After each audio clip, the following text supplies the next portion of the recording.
Баяғы өткен заманда жиренше шешен ел аралап жас кезі жолдастармен келе жатса дейді.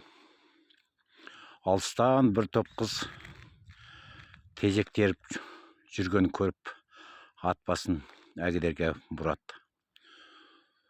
Сол жеткенше болмайды, аяқ астынан өсер жауын жауып, қыздар үйлеріне тұра қашады. Бірақ бір қыз қалып қойыпты дейді. Сол жақындап келсе, іш киіммен отыр, көйлегі жоқ. Қарындас, бұл не отырыс?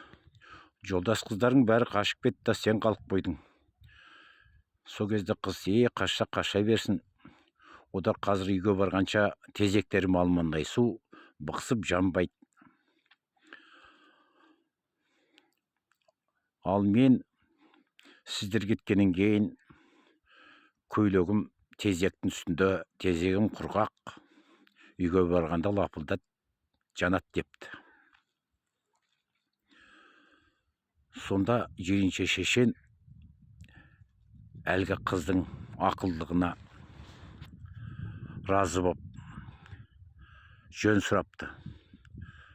Қарындас, мынау жолы екеу екен, қайсы жақын депті. Сол кезде қыз айтты дейді, мына жол алыс, алыста болса жақын. Мынау жақын болса да алыс депті. Жолдастар жақын деген жаққа кетті, жиренше шешен алыста болса жақын жолға салып жүре берген екен дейді. Сол кезде жолдастары балшыққа батып, әрең дегенде шығып ауылға келсе дейді, жиренше шешен барып, қыздың үйіне құда түсіп отыр екен дейді. Қыздың аты Қарашаш боп екен.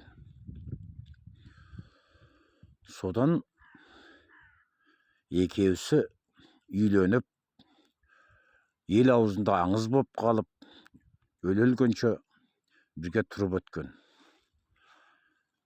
Айтайын деген сөзім түпкі мағынасы мынау жас жігіттерге арналады. Осындай Қарашаш сияқты қыздың ақылдысын алу керек.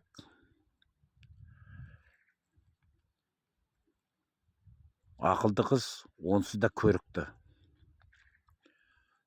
Міне айтайын дегенім осы. Әр қазам аман болсын.